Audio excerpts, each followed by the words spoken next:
Om Shanti. Life में कई बार आपने ऐसा एक्सपीरियंस किया होगा कि कोई चीज़ आपके पास है लेकिन आपको उसकी स्मृति नहीं है, तो उसे आप यूज़ नहीं कर सकते।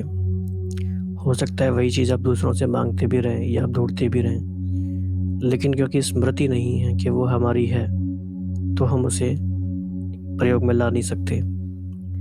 ऐसे ही हमारी शक्तियाँ हैं, हमारे कुछ अधिकार हैं। तो आज की मुरली में बाबा ने उन अधिकारों के बारे में बताया है जो हमारे ही हैं, लेकिन या तो हमें पता ही नहीं है या हमें उनकी विस्मृति हो गई है, तो हम उन्हें यूज़ में नहीं ला सकते। तो बाबा ने आज मुख्य 4 अधिकारों पे फोकस किया है। वैसे भी आप सोचो, शब्द ही हमारे हैं स्वराज्य अधिकारी, विश्व राज्य अधिकारी। जब अधिकारी शब्द आता है तो अधिकार कुछ हैं, तब तो अधिकारी हैं। तो कौन से वो अधिकार हैं, तो आज इनके बारे में पढ़ेंगे। बाबा ने 4 प्रकार के अधिकारों के बारे में बताया। तो पहले हम स्वराज्य अधिकारी बनते हैं, और फिर जितना जितना स्वराज्य अधिकारी बनते हैं उसके आधार पर विश्व राज्य अधिकारी बनते हैं। तो फर्स्ट, सेकंड, थर्ड, फोर्थ, ये चारों अधिकार आज देखेंगे। इसके बाद बाबा ने बताया कि इन सारी बातों का आधार है 3 बातें। इन अधिकारों को प्राप्त करने का भी आधार 3 बातें हैं: त्याग, तपस्या और सेवा।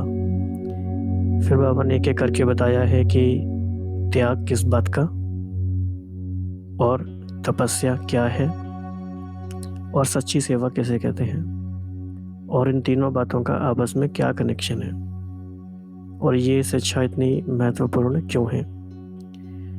इसके बाद बाबा ने फिर बताया कि प्रकृति की हलचल में अचल रहना ये क्यों ज़रूरी है और कैसे रह सकते हैं।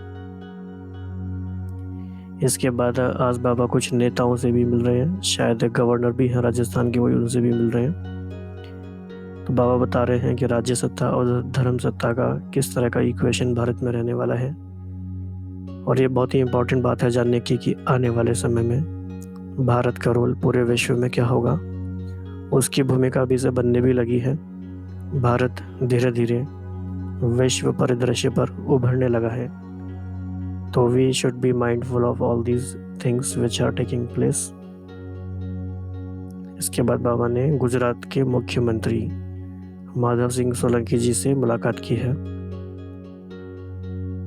और इसके बाद बाबा ने कुमारों से भी मुलाकात की है, और कुमारों को बाबा ने टाइम टेबल के बारे में बताया, जो हम सबका भी फेवरेट टॉपिक है। तो क्या क्या बात बाबा ने कही।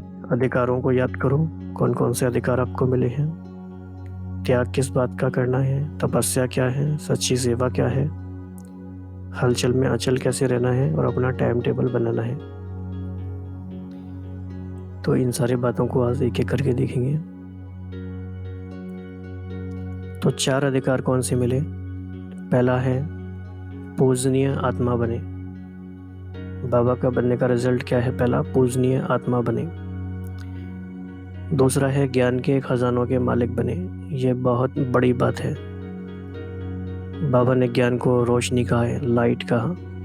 रोशनी आ जाती है तो फिर ठोकर खाना बंद हो जाता है, खुद को भी रास्ता मिल जाता है और औरों को भी रास्ता बता सकते हैं। तो ज्ञान के खजानों के मालिक बने।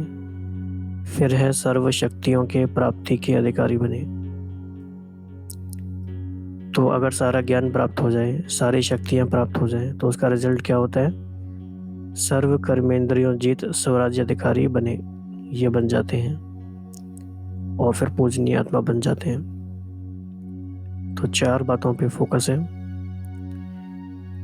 और बाबा की जो भी मेन बातें किसी मुरली में होती हैं, उनको हमें काफ़ी गहराई में ले जाना होता है, योग में भी। तो इन चारों ही बातों को योग में भी यूज़ करेंगे। ओम शांति। तो बाबा बोले, बाप दादा आज स्वराज्य अधिकारी श्रेष्ठ आत्माओं की दिव्य दरबार देख रहे हैं। तो हम सभी आत्माएं अपने अपने स्वराज्य में स्थित हो जाएं। तो विश्व राज्य दरबार और स्वराज्य दोनों ही दरबार अधिकारी आप श्रेष्ठ आत्माएं बनती हो। स्वराज्याधिकारी ही विश्व राज्याधिकारी बनते हैं। तो जब हम कह रहे हैं स्वराज्याधिकारी, तो थोड़ा सा और गहराई में जाएंगे कि क्या मीनिंग है इसका। स्वराज्याधिकारी यानी हमारे संकल्पों पर अधिकार है हमारा, हमारे समय पर हमारा अधिकार है, हमारी सारी कर्मेंद्रियों पर, फीलिंग्स पर, इमोशंस पर, सभी चीज़ों पे अधिकार है। हम क्या करते हैं, हम कैसा फील करते हैं, ये सब हमारे अधिकार में है। हमारा समय कहाँ जाता है, हमारे संकल्प कहाँ जाते हैं, ये सब हमारे अधिकार में है।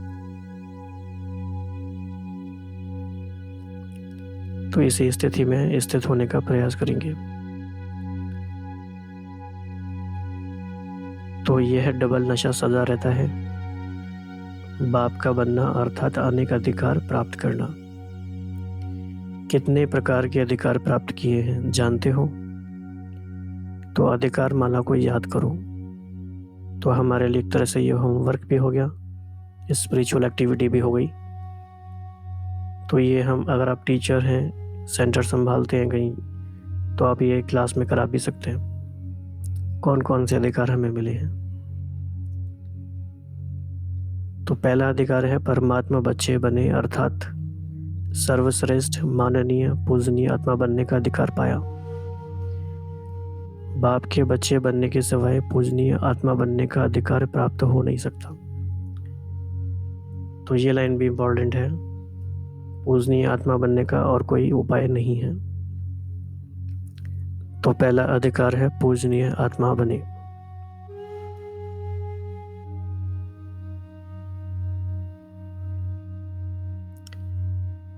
दूसरा अधिकार है ज्ञान के खजानों के मालिक बने, अर्थात अधिकारी बने।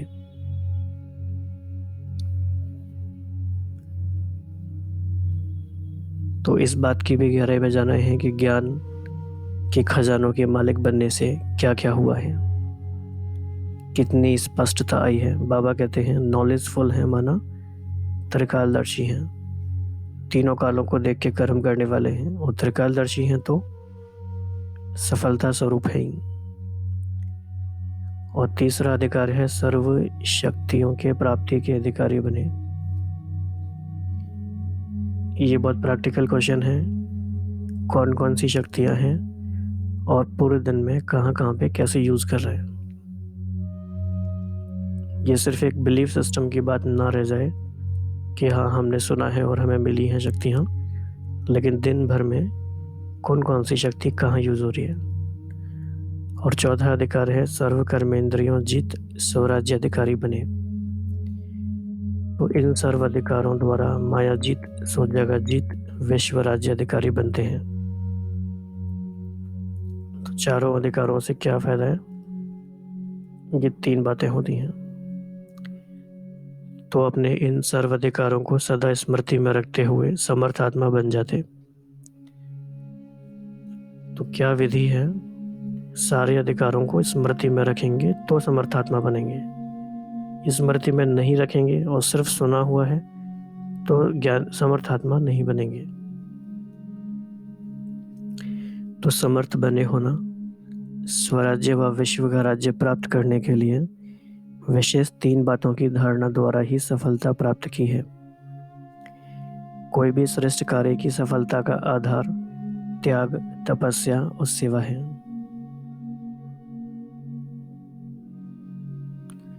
इन तीनों बातों के आधार पर सफलता होगी व नहीं होगी यह क्वेश्चन नहीं उठ सकता। तो त्याग में क्या है, हद का मैंपन, मेरापन, त्यागने से मैं और मेरा समाप्त किया तो बाकी बस बेहद ही बचा।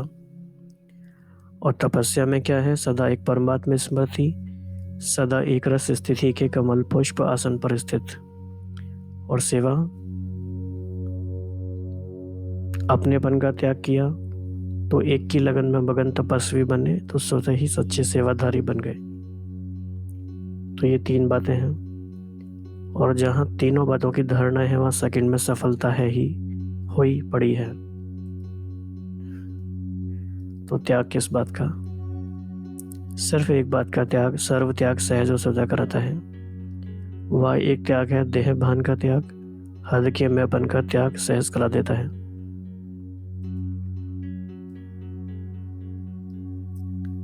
यह हद का मैंपन तपस्या और सेवा से वंचित करा देता है।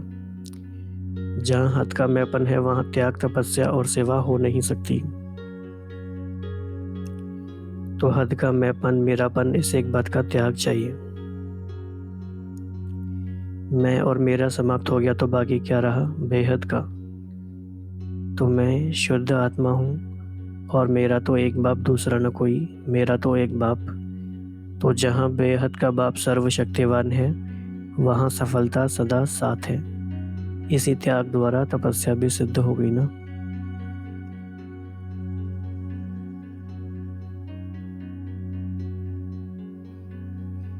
तो तपस्या क्या है? मैं एक का हूँ, एक की श्रेष्ठ मत पर चलने वाला हूँ। इसी से एक रस स्थिति स्वतः हो जाती है। सदा एक परमात्म स्मृति यही तपस्या है। एक रस स्थिति यही श्रेष्ठ आसन है। और ये कितना आसान भी है। मैं एक का हूँ, एक की श्रेष्ठ मत पर चलने वाला हूँ। क्लियर है, सिंपल है। There is no second option in our life. तो कमल पुष्प समान स्थिति यही तपस्या का आसन है। त्याग से तपस्या भी स्वतः ही सिद्ध हो जाती है। तो जब त्याग और तपस्या स्वरूप बन गए तो क्या करेंगे? अपनेपन का त्याग अथवा मैंपन समाप्त हो गया। एक की लगन में मगन तपस्वी बन गए तो सेवा के सिवाय रह नहीं सकते। तो ये हद का मैं और मेरा सच्ची सेवा करने नहीं देता। त्यागी और तपस्वी मूर्त सच्चे सेवाधारी हैं। मैंने यह किया, मैं ऐसा हूँ। यह देह का भान जरा भी आया तो सेवाधारी के बदले क्या बन जाते? सिर्फ नामधारी सेवाधारी बन जाते, सच्चे सेवाधारी नहीं बनते। और सच्ची सेवा का फाउंडेशन है त्याग और तपस्या।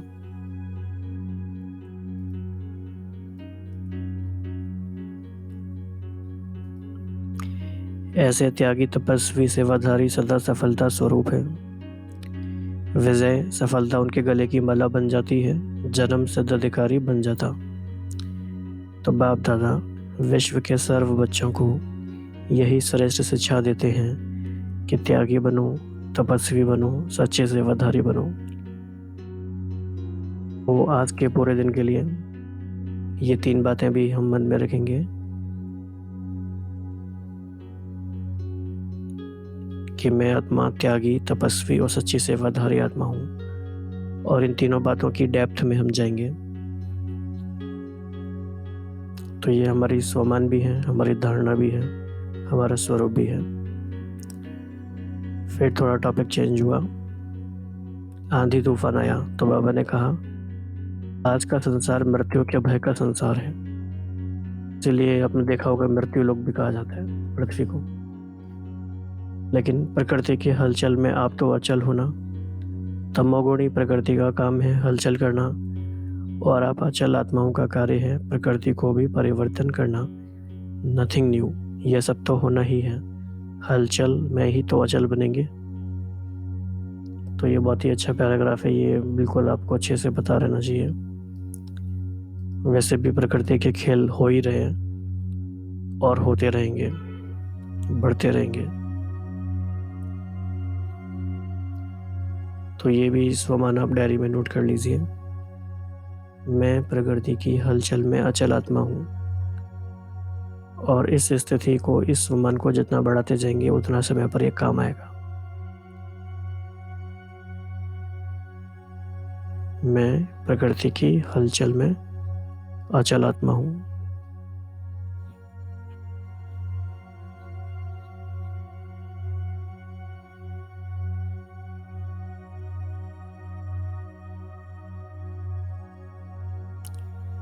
आप अपने सामने सीन इमर्ज कर सकते हैं कि प्रकृति की हलचल हो रही है।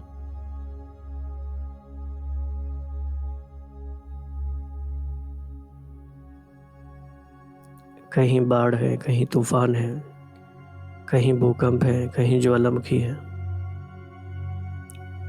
बाहर चीज़ें होती रहेंगी और उसका इंतज़ाम भी हम करते रहेंगे, लेकिन सब कुछ करते हुए भी हलचल में अचल, क्योंकि यह सब तो होना ही है।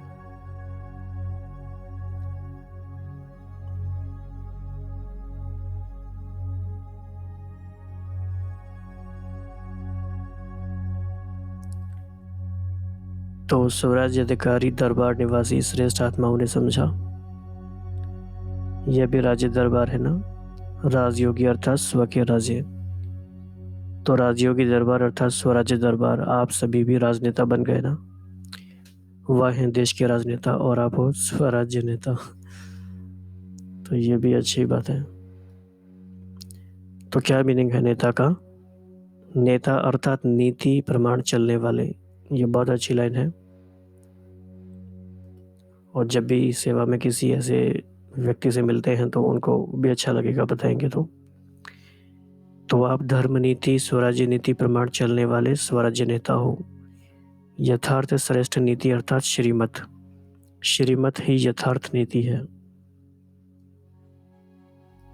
इस नीति पर चलने वाले सफल नेता हैं। फिर बाबा ने बताया कि यह हमें ये समझना है कि बाबा कैसे राजनेताओं को भी देखते हैं। बाबा ने कहा कि बाप दादा देश के नेताओं को मुबारक देते हैं, क्योंकि फिर भी मेहनत तो करते हो ना। भल वैरायटी है, फिर भी देश के प्रति लगन है। हमारा राज्य अमर रहे, इस लगन से मेहनत तो करते हैं ना। हमारा भारत ऊंचा रहे, यह लगन स्वतः ही मेहनत कराती है। फिर बाबा ने काफ़ी इम्पोर्टेंट बातें बताई हैं कि अब समय आएगा जब राज्य सत्ता और धर्म सत्ता दोनों साथ होंगी। तब विश्व में भारत की जय जयकार होगी। भारत ही लाइट हाउस होगा, भारत की तरफ सबकी दृष्टि होगी, भारत को ही विश्व प्रेरणापुंज अनुभव करेगा। भारत अविनाशी खंड है, अविनाशी बाप की अवतरण भूमि है, इसीलिए भारत का महत्व सदा महान है।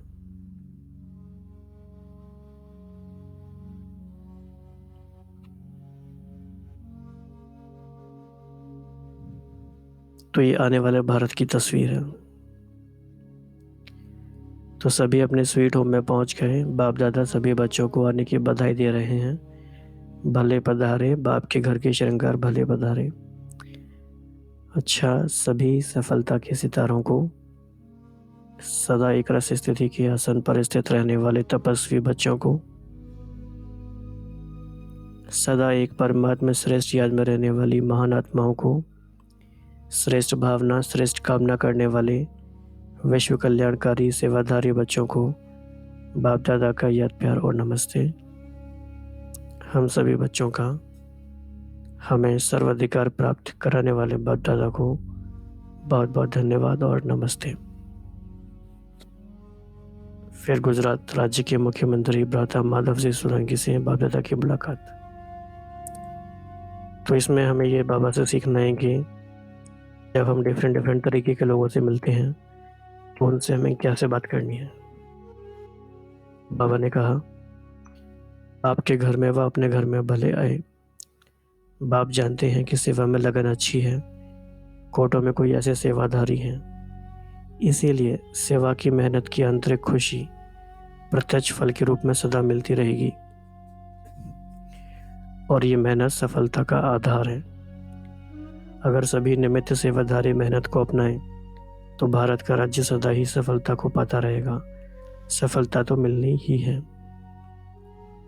यह तो निश्चित है, लेकिन जो निमित्त बनता है, निमित्त बनने वाले को सेवा का प्रत्यक्ष फल और भविष्य फल प्राप्त होता है।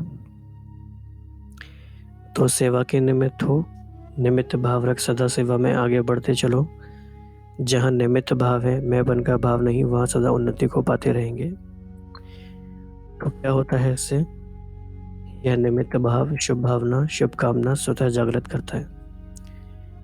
आज शुभ भावना शुभ कामना नहीं है, उसके कारण निमित्त भाव के बजाय मैंपन आ गया है। अगर निमित्त समझें तो करावन हर बाप को समझें और करण करावन हर स्वामी सदा ही श्रेष्ठ करेंगे। ये अच्छा है। खुद को निमित्त समझेंगे तो जो कराया जाएगा वो अच्छा ही करेंगे। तो ट्रस्टीपन के बजाय राज्य की प्रवृत्ति के गृहस्थी बन गए हैं। गृहस्थी में बोझ होता है और ट्रस्टीपन में हल्कापन होता है। जब तक हल्के नहीं तो निर्णय शक्ति भी नहीं है। ट्रस्टी हैं, हल्के हैं तो निर्णय शक्ति श्रेष्ठ है। इसीलिए सदा ट्रस्टी हैं, निमित्त हैं, यह भावना फलदायक है, भावना का फल मिलता है। तो यह निमित्तपन की भावना सदा श्रेष्ठ फल देती रहेगी। तो सभी साथियों को यह स्मृति दिलाओ कि निमित्त भाव, ट्रस्टीपन का भाव रखो, तो यह राजनीति विश्व के लिए श्रेष्ठ नीति हो जाएगी। सारा विश्व इस भारत की राजनीति को कॉपी करेगा, लेकिन इसका आधार है ट्रस्टीपन अर्थात निमित्त भाव। कुमारों से, कुमार अर्थात सर्व शक्तियों को, सर्व खजानों को जमा कर औरों को भी शक्तिवान बनाने की सेवा करने वाले, सदा इसी सेवा में बिजी रहते हो ना। बिजी रहेंगे तो उन्नति होती रहेगी, अगर थोड़ा भी फ्री होंगे तो व्यर्थ चलेगा। समर्थ रहने के लिए बिजी रहो, अपना टाइम टेबल बनाओ। जैसे शरीर का टाइम टेबल बनाते हैं ऐसे बुद्धि का भी टाइम टेबल बनाओ।